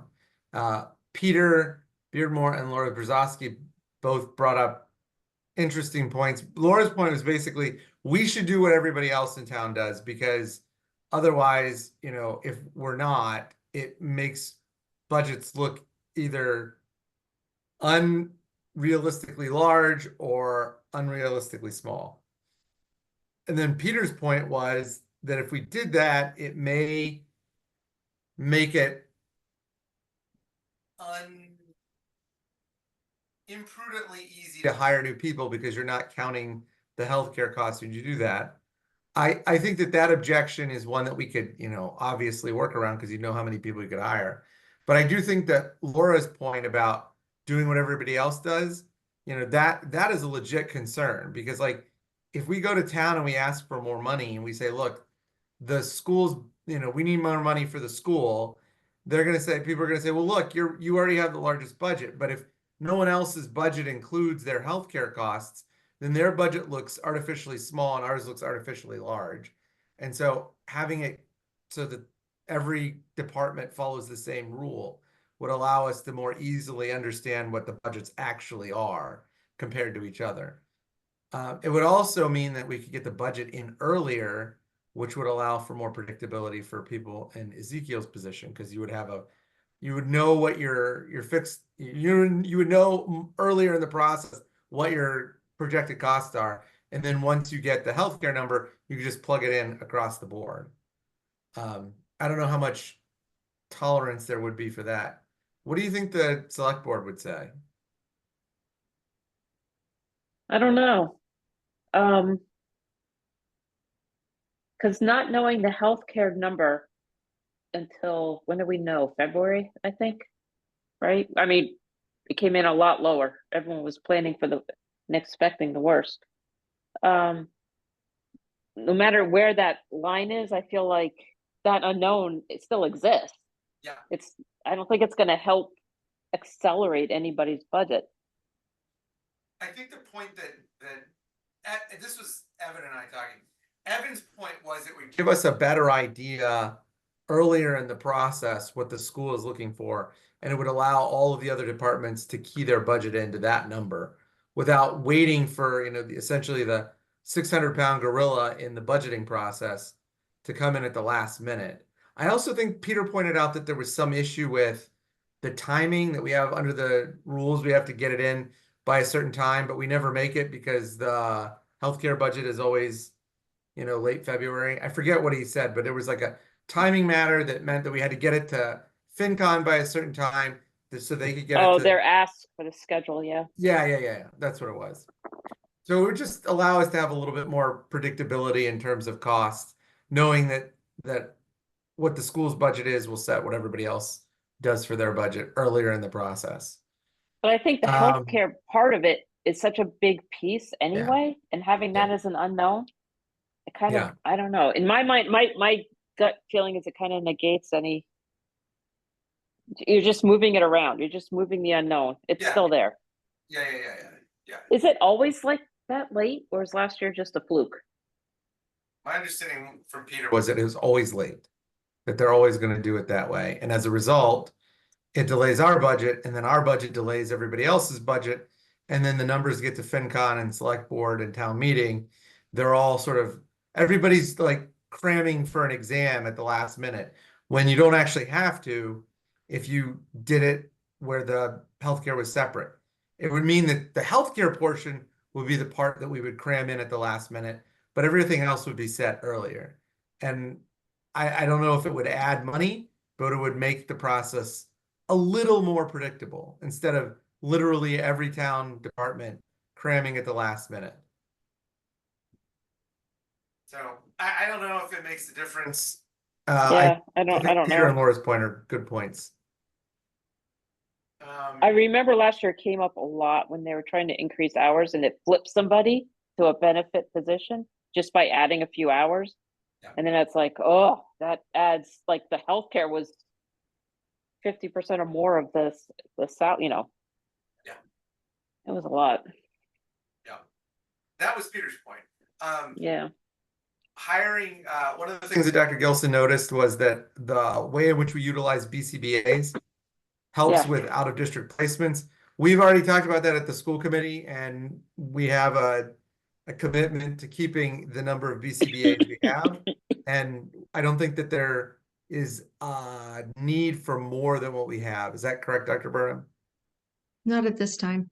So if we have what we need and they're working to keep the out of district placements down, I mean, that when you see that number come across your plate ahead of a school committee meeting, you're like, where is this $200,000 bill coming from? It's just it's a shock. And if we can keep that from happening, unless it's absolutely necessary, we should totally do that. And that's what they're helping us do. We had talked about this, but I think that ultimately we got an answer from Carter. Increasing the tax bill to the tax levy limit. Apparently there was a reason we didn't do that. We gave out a bunch of abatements. Mhm. But Mhm. Well, that came out of last year was the first year you saw that big delta, yeah, and I don't know exactly. Don't count last year. It was such a outlier. so We then have there's no taxed value. the noise. Yeah, I don't think so. yeah, because I- the difference other than that was like never more than It's in the $5,000. noise. Yeah. Yeah. Yeah. Okay. Evan's proposal to split the tax rates. I know that will be met with a lot of consternation, Mhm. but it seems like the fairest way to do things because the businesses are for-profit entities and no one owns their house as a for-profit entity. So even if it's a marginal amount, like Carter thinks it will be, I mean, my vote would be do it. It's hard because you can't. It's across the board. Yeah. Independent, the size of the business, and also farms. Yeah. So that makes it really tough. I was copied on emails between Evan and Brian LaFawn, and Brian was trying to find time for himself and Linda to meet with Evan. And now I'm afraid that I don't think it happened. Now I don't think it will happen. Um, I don't know. Maybe I'll try to give Evan a call and see where it left off. I mean, I think that like, obviously we would never want to raise taxes for anybody. But if it's between, seniors on a fixed income and businesses who run for profit, like one of these might make the business a little less profitable, but the other could mean that somebody is rendered homeless. Yeah, well, a small business barely getting by could go out of business. I mean, Yeah, and you I get it. can't, there's no delineation. It's all, Yeah. that's unfortunate. I think that no matter what we do, falling into the category of just creating more predictability, we need to mandate that the town manager present a fiscal forecast every year. And if they don't, they should not be employed. Like, we cannot know what the health of our town is unless we have a fiscal forecast. And the fact that it did not happen last year is simply unacceptable. I mean, that's like the most important, or one of the most important functions of a town manager. I don't know how we could ever get away from doing that. It would be like Dr. Burnham not presenting the MCAS results. Like, we just can't do that. So I don't know why it happened, but It might be tough getting one this year. yeah, The timing of it all. yeah, that's a little different, but like, there was nothing wrong last year and it didn't happen. And I don't know whose fault it is, but ultimately it's part of her job and she didn't do it. So, one of the things that Carter proposed was changing how the warrants are mailed out. Yeah. It would require a change of town charter, but that doesn't seem too Yeah. difficult. I looked at the town charter. It's not that complicated. I mean, it's like That could be a quick win. Again, not huge money, but it also is like, can we get to the 21st century? yeah, and like $5,000, it saves $5,000. Like, just do that. We should do that. And trees and Trees, $5,000, everybody's time. Let's do it. One of the things Peter proposed, and I think this just goes along with like what we would do if we had like the forensic accounting document, create not just a list of priorities for capital planning, but an actual financial plan to fund them. The idea that they do not know how much money they have to spend, yet they create a ranked priority list, and then add to that the fact that they did not get a fiscal forecast last year. I don't know how you spend money if you don't know how much money you have to spend. well, Like- the capital planning doesn't spend money. They just prioritize. That's all it is. Yeah, right. But like, if they're proposing how money gets spent, but they don't know how much they have, I mean, that just seems like a waste of everybody's time or something that's really dangerous to do.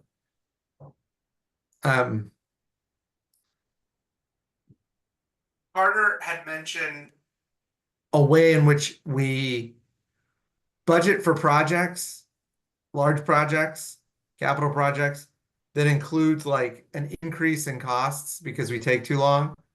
Yeah. I think we got to do that. I just, Yeah. like, Or move faster. So we don't- yeah.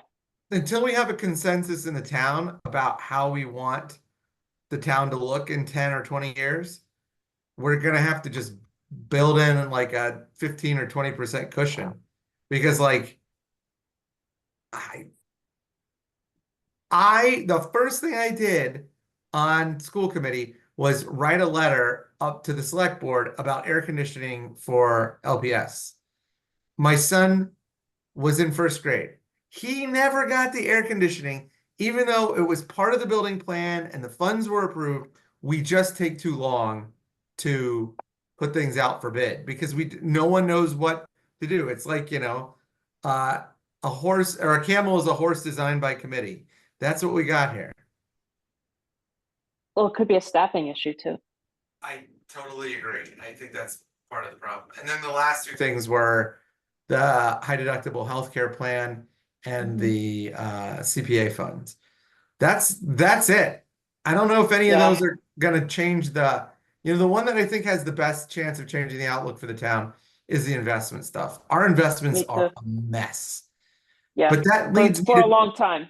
yeah, that leads me back to my original topic for tonight, which is we need a forensic audit. How can we have 80 investment accounts with some of them are getting 0% return and some of them have, like $1.27 in them? The fact that that's happened shows that we have not had a full review of town finances in a very long time. And are there any fees associated with the accounts we have? Yeah. It's like, this is crazy. We're just spending money or we're losing money. We can't be losing money on our investments. Well, some types of accounts we can't invest aggressively, right? Right. But there But the are ones that we can, Yeah. yeah. I And we do think haven't that been. that stands to bring in real money. If we get a return that's like equal to what the market's getting, that wouldn't be bad. Be better than zero. But like listening to everything that everybody said, the takeaway that I have, and I don't know if everybody else shares it, but like none of these are going to solve our problem. Even if we win on every single one of these things, unless the prudent investment rule is really, really good, I don't think we're going to be able to solve our problems without increasing costs somewhere, either by tax increase or an override. I just don't think it's possible. And it's clear to me that we do need to Astronomical do it. new growth. Yeah. We're just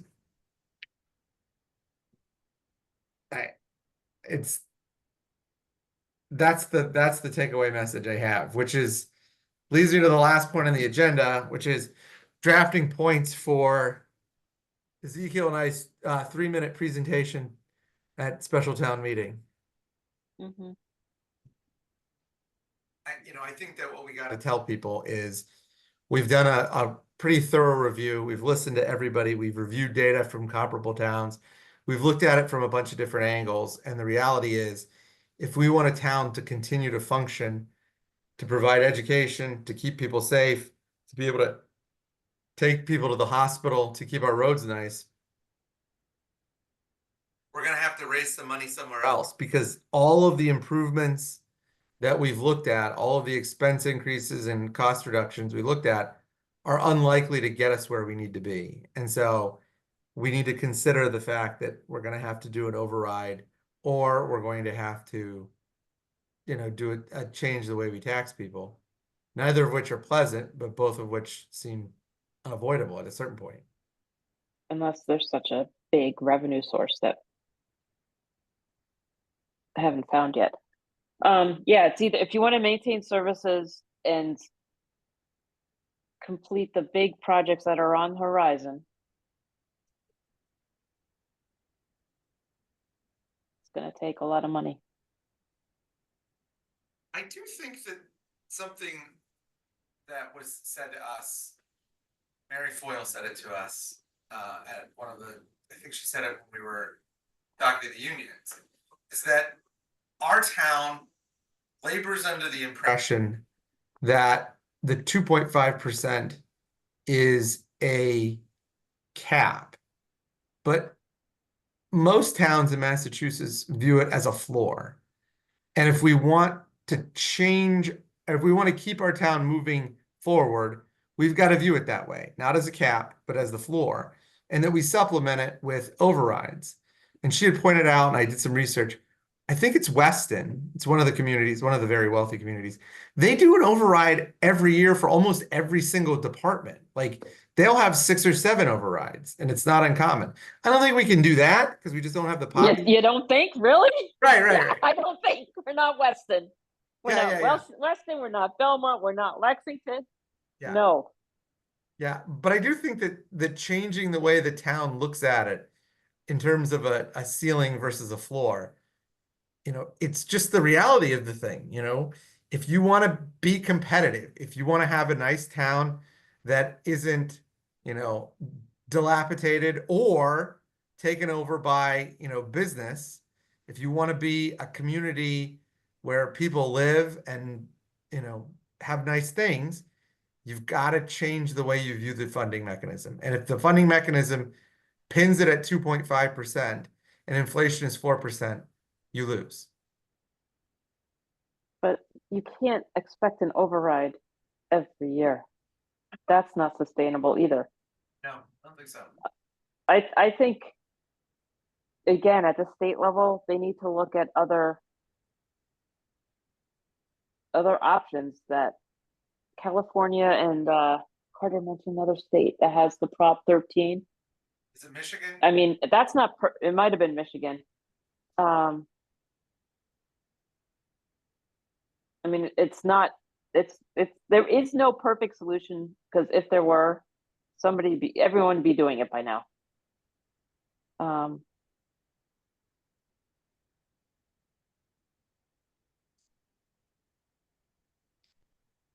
You know, one of the things that I had mentioned to Mr. Passios and Evan is an idea that would require legislative approval, and I think I'd mentioned it before, but basically create a tax rate. If your house is valued over a certain amount, you pay the full boat.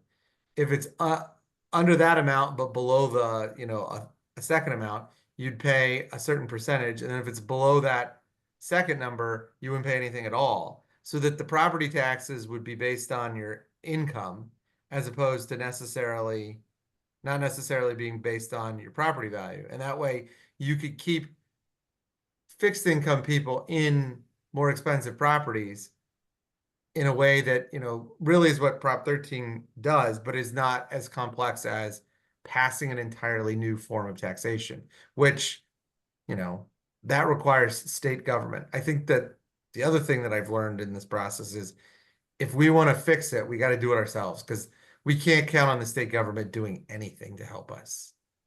No, Nothing. because they're not giving us, No. they don't give us much in way of aid already.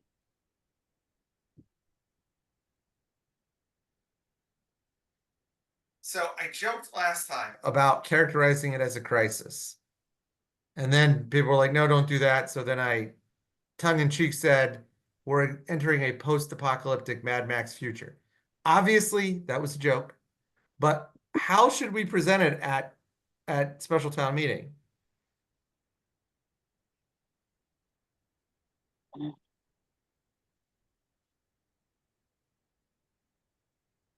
I almost feel we It's- should list the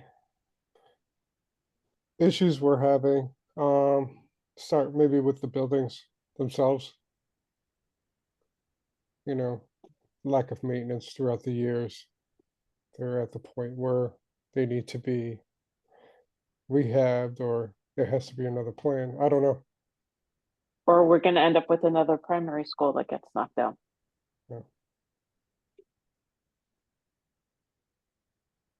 I think that what I'm trying to figure out is what tone do we want to set? Because I think we'll list the problems, but Well, you say it, it's- you explain it, and then you say it again, is the way I was taught in law school. I think it has to be factual, and it's gonna be a town decision, right? It comes down to, if you want to maintain existing services, and I don't know what's come out of the master plan, if anything's come out of that yet, but that was all like, oh yeah, I want this and I want that, and there were no price tags attached to anything. That's the other end of the spectrum, right? Of, I guess, wishful thinking. But we definitely have concrete things, municipal buildings, gonna need a new school likely in the not too distant future. Things that are close enough, you can see them, they're real.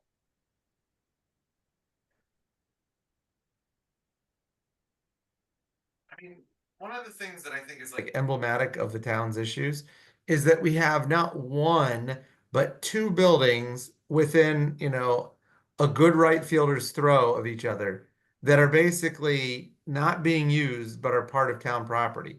The Brooks House and TC Passios.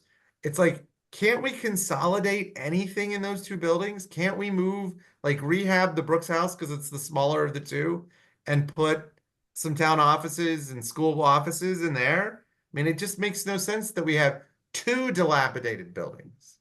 Like, how do you have two of those? What's the cost of fixing up the Brooks house? Do we Oh, I have know? no idea. I was just saying, like, it's like this is an obvious fix to what is clearly a problem. Like, you can't have, like, we have, how many town buildings do we have? We have 4, 5, 2 of which are dilapidated. We have like half our building stock in town is buildings that are either disused or half used and are falling apart. Why do we do that?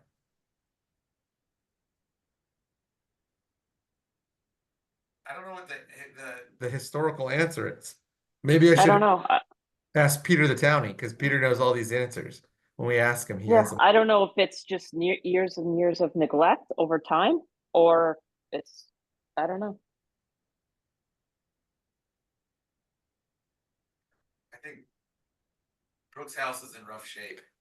But Mhm. my guess is, given its size, it'd be cheaper to fix it than it would be to fix TC Passios. TC Passios is beyond repair. You know, I was there on Friday and I went to get a drink of water, and there's a sign that says something like, "Do not drink this water." And you're like, oh, Exactly right. There's lead in the water. well, I didn't see that sign the last time I was there. Oh, they've been there. I'm not saying they haven't. I just wasn't paying attention.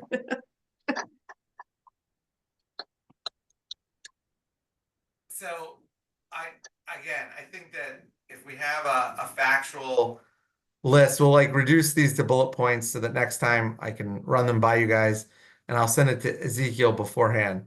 And then Ezekiel and I will divvy up what we talk about. And I'm happy to take the hits. If you don't want to be the town employee delivering bad news, I'm happy to take all the hits. I don't care.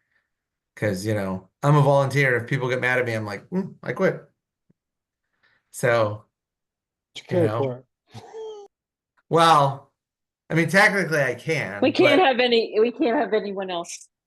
leave. No, but like I just what I don't want to have happen is Ezekiel goes up there and sounds like a party pooper, and then everybody's like, "Well, that guy's just he's a doomsayer. We can't get anything done." I'm happy to be the guy that delivers the bad news. I'll be You back. know, whether the news is good or bad, if it's factual, that's Yeah. fact, right? I'm just saying, if I need to be the bad cop, so the town employee doesn't have to be, I'm happy to do that. Yeah. I'm almost always the bad cop.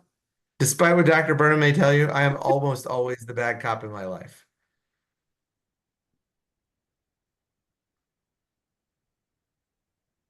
Just when we work on something together, he gets to be the good cop. I get to be the bad cop. It's so weird. Like, I don't even understand how this works. I'm usually being like, look, it's a bad case. It's all on video. You're going to prison. You know, that's normally what I end up having to say. But for whatever reason, in this one instance, I was the good cop, and I was like totally shocked. But I want to make sure, Ezekiel, you feel comfortable letting me be the bad cop if it means you could be more effective in your job. Yeah, absolutely. But I also don't want to say things are in crisis because I noticed that ruffled We don't feathers. want, we don't want, panic but there's going to be some tough decisions that Yeah, people are going to have to make. yeah. And it's going to be, what do you prioritize? What's important to you?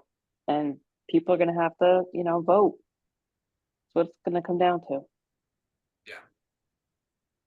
Fortunately, we have town meeting style government, which means the people that listen are also the people that decide. The problem is not enough people listen. Well, it's better than it is in non-town government style. I mean, this town government style government is bananas to me. I came from the Midwest, and we had, 4 good old boys and one other random person deciding everything at the county commissioners meetings. So like this is orders of magnitude better than having it decided on the golf course. Yeah, no, it's just about getting informed voters, which is independent of town government, just in general, Yeah. I and think participation. the only item actions that I have for next are, we did a bunch of expense and reduction, but we also mixed that up with revenue generation. So I think the only thing we have on for next week is draft the talking points. Is there anything else we need to put on the agenda? Oh, and I'm gonna ask Mary about the LEC. Is that what it is? Is it I don't know, I LEC? just repeated the letters you said. Yeah, I don't know. Don't quote me. Okay. For some reason, I have that in my brain, but I don't trust my brain. It was a short acronym. Your presentation was excellent. You and Evan both gave really good presentations. I was very impressed. Which is why I'm sad Who? that Evan's gone. You and Evan. Yeah. Oh. Yeah, I just found out today, so I'm not over it yet. Oh. Are you gonna coax him back and make him an No, offer he no. can't refuse? No, I'm not. No.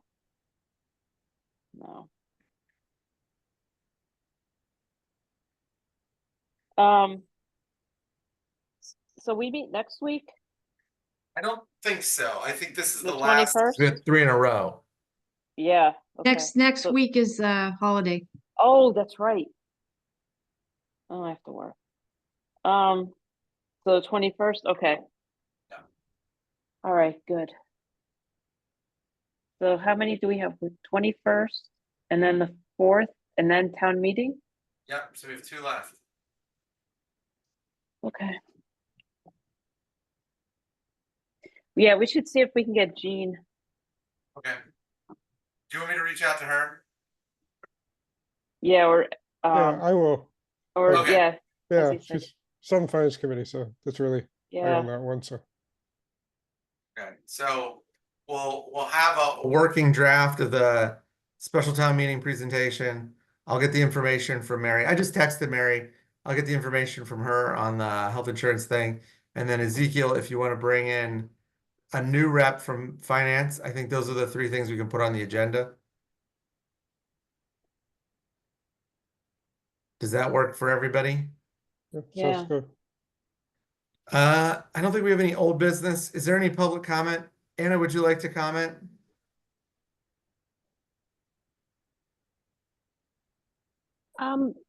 Well, I mean, I missed the first hour of your meeting. I was just making dinner and I started to log in. I have to say, the work you guys are doing are important. It helps inform the community about these thoughts because I think everybody always questions, what can we do? So keep up the good work. I logged in when you guys were talking about facilities, duplicate services. I think one thing that I didn't hear in the conversation, and I know I had sent Renee an email about this before you guys became a group, when she was talking about the, this group came about with Renee's idea, is, improved in services is a benefit for the town. So, in terms of facilities, since 2018 or 19, with when John Londa left, we haven't had someone consistent on the school side and facilities. And the town also, Chris has been here for only a year and a half.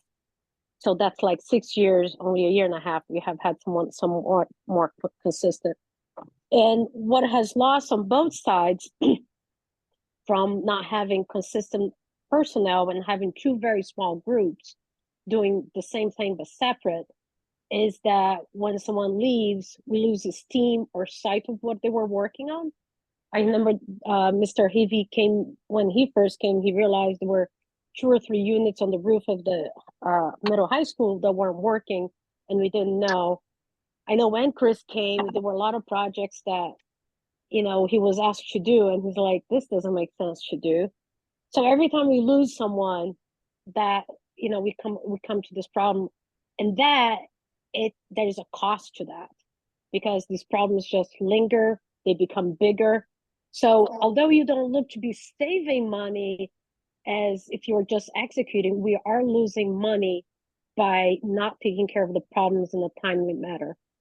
The other thing that I see as a benefit, I'm just talking about those two departments, is that by joining them, you're gonna have a natural, a built-in, someone to take over the role of the leader should one person leave, but you create a redundancy within a larger group that then helps us not lose sight of these things that then become a bigger problem.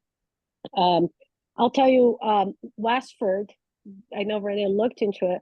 Westford does have one facilities department in town, and they do have their school department personnel. They have the town personnel, and they have different things, but it is a little bit more coordination. And then they have the second in command. And I see benefits to that. Another thing that Westford does, and I think Westford and Lincoln and a few other towns, they have a permanent building committee which oversees all the facilities in town, which helps create that long-term vision for all the buildings. Not just we have to be installing a new committee every 2 years or so and come up with another plan and another plan. So that's all. Keep up the good work, and I'll keep watching you guys. And If I not just live, want you to know, later. I did reach out to Mr. Jeffries. For some reason, I tried twice. I tried both emails and they got returned as something was wrong with his account. So I don't know what it was. His town email? Yes. So Whoa. I tried twice and it didn't Weird. work. Hmm. So I did want to have somebody track down the solar field thing. But I wasn't able to get a hold of him. I don't know why. Yeah. Oh. Okay. Well, thanks for the opportunity to speak, and have a good night. Thank you. Anybody else have anything else we need to do? Dr. Burnham, do you have enough for the agenda for next week? So I've got new rep from Finance Committee. I've got the draft of the talking points for a special town meeting. And I've got additional info on the health insurance committee in town. All right. Do we want to do anything about the forensic accounting topic? Yeah, I can get more names. I can go get some more names. Or if If you want to add that. if anyone knows of towns who have, maybe I can ask Carter if he's aware of any towns who have done it. Like get some RFPs, take a look at. I would be shocked if Lawrence hasn't done it. Lawrence? Yeah, because they were in receivership. So my guess is that the town or the state mandated something like that.